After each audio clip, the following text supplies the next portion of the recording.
Bismillahirrahmanirrahim. Assalamualaikum warahmatullahi wabarakatuh. Perkenalkan, nama saya Ulan Fitrianti, NIM 191420-123. Saya dari kelas PBSD semester 3. Saya akan menjawab soal UTS mata kuliah Bank dan Lembaga Keuangan Syariah. Soal yang pertama, dampak buruk dari implementasi pengguna riba dan maisir terhadap perekonomian. 1. Sistem ekonomi riba atau bunga menjadi puncak utama penyebab tidak stabilnya nilai uang sebuah negara, karena uang senantiasa akan berpindah dari negara yang tingkat bunga real yang rendah ke negara yang tingkat bunga real yang lebih tinggi. Akibatnya, para spekulator ingin memperoleh keuntungan yang besar dengan menyimpan uangnya di mana tingkat bunga real relatif tinggi. Yang kedua, kesenjangan pertumbuhan ekonomi masyarakat dunia makin terjadi secara konsisten, sehingga yang kaya semakin kaya dan yang miskin semakin miskin. Yang ketiga, suku bunga juga berpengaruh terhadap investasi, produksi, dan terciptanya pengangguran. Semakin tinggi suku bunga, maka investasi semakin menurun. Jika investasi menurun, produksi juga menurun. Jika produksi menurun, maka akan meningkatkan angka pengangguran di perekonomian. Yang keempat, menimbulkan inflasi. Yang kelima, sistem ekonomi ribawi juga telah menjerumuskan negara-negara berkembang kepada jebakan hutang yang dalam, sehingga untuk membayar bunga saja mereka kesulitan, apalagi bersama pokoknya. Dan yang terakhir, berdampak terhadap pengurasan dana APBN. Nomor 2, apa saja fungsi DPS pada bank syariah? Dan sebutkan fatwa DCN terkait tabungan serta jabaran akad apa saja yang digunakan pada produk tabungan bank syariah. Yang pertama, fungsi Dewan Pengawas DPS pada bank syariah antara lain mengawasi jalani operasional bank sehari-hari agar sesuai dengan ketentuan syariah. Yang kedua, membuat pernyataan secara berkala bahwa bank yang diawasinya telah berjalan sesuai dengan ketentuan syariah. Yang ketiga, meneliti dan membuat rekomendasi produk baru dari bank yang diawasinya. Dan fatwa yang dikaitkan dengan tabungan yaitu Fatwa Dewan Syariah Nasional nomor 2 DCN strip MUI 1V 2000 tentang tabungan. Yang pertama, tabungan ada dua jenis, satu, tabungan yang tidak dibenarkan secara syariah, yaitu tabungan yang berdasarkan perhitungan bunga.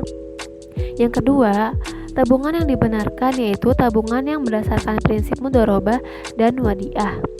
Ketentuan yang kedua, ketentuan umum tabungan berdasarkan mudharabah. Yang satu, dalam transaksi ini, nasabah bertindak sebagai sahibul mal atau pemilik dana dan bank bertindak sebagai mudharib atau pengelola dana. Yang kedua, dalam kapasitasnya sebagai mudharib, bank dapat melakukan berbagai macam usaha yang tidak bertentangan dengan prinsip syariah dan mengembangkannya termasuk di dalamnya mudharabah dengan pihak lain. Yang ketiga, modal harus dinyatakan dengan jumlahnya dalam bentuk tunai dan bukan piutang. Yang keempat, pembagian keuntungan harus dinyatakan dalam bentuk nisbah dan dituangkan dalam akad pembukaan rekening. Yang kelima, bank sebagai mudharib menutup biaya operasional tabungan dengan menggunakan nisbah keuntungan yang menjadi haknya. Yang keenam, bank tidak diperkenankan mengurangi nisbah keuntungan nasabah tanpa persetujuan yang bersangkutan. Ketentuan yang ketiga, ketentuan umum tabungan berdasarkan wadiah. Yang satu, bersifat simpanan. Yang kedua, simpanan bisa diambil kapan saja atau berdasarkan kesepakatan. Yang ketiga, tidak ada imbalan yang disyaratkan kecuali dalam bentuk pemberian atau atoya yang bersifat sukarela dari pihak lain. Dan produk yang terdapat di bank syariah itu yaitu tabungan yang berdasarkan prinsip mudharabah dan wadiah. Untuk soal yang selanjutnya, nomor 3, jelaskan mengenai kendala pengembangan Baitul Mal Lautomawi atau BMT. Yang pertama, akumulasi kebutuhan dana masyarakat belum bisa dipenuhi oleh BMT. kedua, keberadaan BMT cukup dikenal, tetapi masih banyak masyarakat yang berhubungan dengan rentenir. Yang ketiga, beberapa BMT cenderung menghadapi masalah yang sama. Yang keempat, BMT cenderung menghadapi BMT lain sebagai lawan yang harus dikalahkan bukan sebagai partner. Yang kelima, dalam kegiatan rutin BMT cenderung mengarahkan pengelolaan untuk lebih berorientasi pada persoalan bisnis. Yang keenam, dalam upaya untuk mendapatkan nasabah, timbul kecenderungan BMT mempertimbangkan besarnya bunga di bank konvensional. Yang ketujuh, BMT lebih cenderung menjadi baitul tanwil daripada baitul mal. Yang kedelapan, pengetahuan pengelolaan BMT sangat mempengaruhi BMT tersebut dalam menangkap dan menyikapi masalah ekonomi. Untuk soal selanjutnya, nomor 4, perbedaan asuransi konvensional dan asuransi syariah.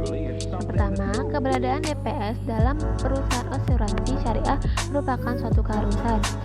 Dewan ini berperan mengawasi manajemen, produk, serta kebajikan investasi supaya senantiasa sejalan dengan syariah Islam. Sedangkan asuransi konvensional tidak memiliki dewan pengawas khusus. Dewan pengawas untuk asuransi konvensional ialah berdasarkan hukum yang berlaku di negara tersebut. Yang kedua, prinsip asuransi syariah adalah takafuli atau tolong menolong, sedangkan prinsip asuransi konvensional adalah tadabuli atau jual beli. Yang ketiga, dana yang terkumpul dari nasabah perusahaan asuransi syariah diinvestasikan berdasarkan syariah dengan sistem bagi hasil atau mudharabah. Sedangkan asuransi konvensional investasi dana dilakukan pada sembarangan sektor dengan sistem bunga. Yang keempat, premi yang terkumpul diperlakukan tetap sebagai dana milik nasabah. Perusahaan hanya sebagai pemegang amanah untuk mengelolanya. Sedangkan asuransi konvensional merupakan premi menjadi milik perusahaan dan perusahaan yang menjadi otoritas penuh untuk menetapkan kebijakan pengelola dana tersebut. Yang kelima, untuk kepentingan pembayaran klaim, nasabah diambil dari rekening tadaburi seluruh peserta yang sudah diikhlaskan untuk keperluan tolong-menolong bila ada peserta yang terkena musibah. Sedangkan asuransi konvensional, dana pembayaran klaim diambil dari rekening milik perusahaan.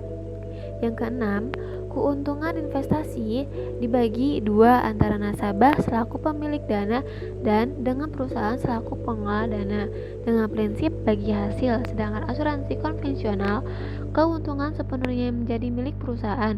Jika tidak ada klaim, nasabah tidak mendapatkan apa-apa. Sekian dari saya, kurang lebihnya mohon maaf. Wassalamualaikum warahmatullahi wabarakatuh.